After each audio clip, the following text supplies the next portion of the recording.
The conference room fell silent as Marcus raised his voice, cutting through my presentation like a blade.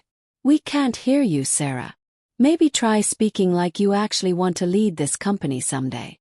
16 faces turned toward me. Some smirking, others looking away in secondhand embarrassment.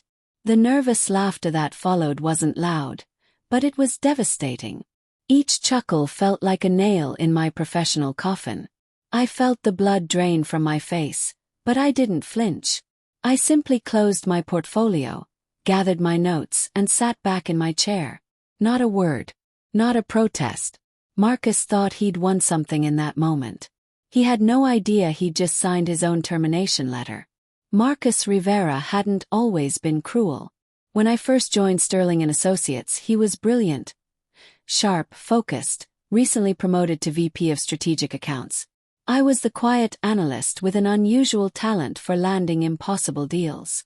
While others fought for attention in meetings, I built relationships. While they shouted over each other, I listened to what clients actually needed. "You're the secret weapon," Marcus once told me over drinks after I'd closed a $12 million pharmaceutical contract everyone else had written off as hopeless. "But you need to be louder if you want recognition." I thought it was mentorship. It was actually a warning. Everything changed when Marcus realized I wasn't going to play his game.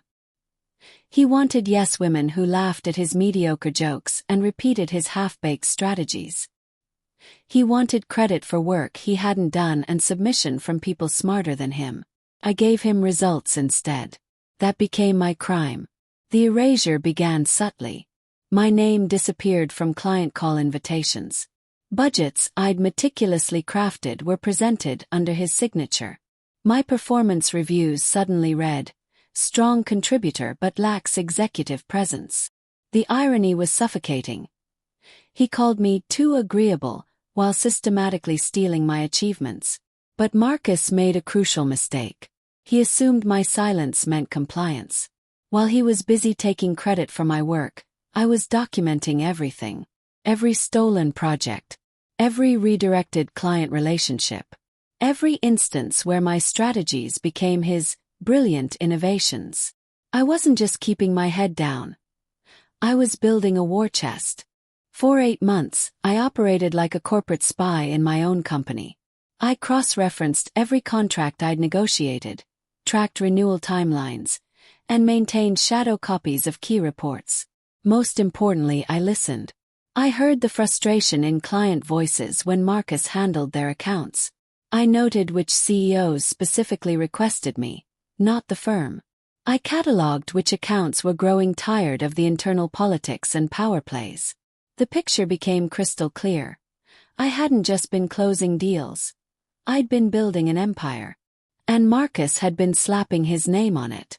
3 days after the humiliation in the conference room, I walked into the executive suite of Hartwell & Klein. Sterling's biggest competitor and Marcus's personal obsession. No resume, no PowerPoint presentation. Just a single folder containing client names, contract details, and relationship histories. "I generated $45 million in revenue last fiscal year," I told their CEO, Victoria Hartwell. "And I can bring it all here." She raised an eyebrow. "That's quite a claim. Why should we believe you?" I slid the folder across her glass desk. "Because I didn't just work with these clients. I built these relationships from the ground up. Half of them don't even know Marcus exists." Victoria flipped through the documentation in silence. Then she made a phone call. 20 minutes later I had an offer. Double my salary, VP title, full autonomy, equity package, and the resources to build my own team. I signed before lunch. By end of business that day, I had signed transfer agreements from 4 major accounts. Word traveled fast in our industry. When Sarah Mitchell moves, smart money follows. Within 48 hours, 7 more clients had confirmed their intention to transition. Marcus still didn't know he was already dead in the water. The call came on a Friday morning, 3 days after I'd submitted my resignation. Unknown number, but I recognized the tight panic in Marcus's voice immediately. "Sarah, we need to talk." "No, we don't. You're poaching our accounts." There are legal implications. I'm not poaching anything, Marcus. I'm taking my relationships with me. You know, the ones you kept trying to steal. He launched into a desperate speech about ethics and loyalty. I let him finish. Then I delivered the kill shot.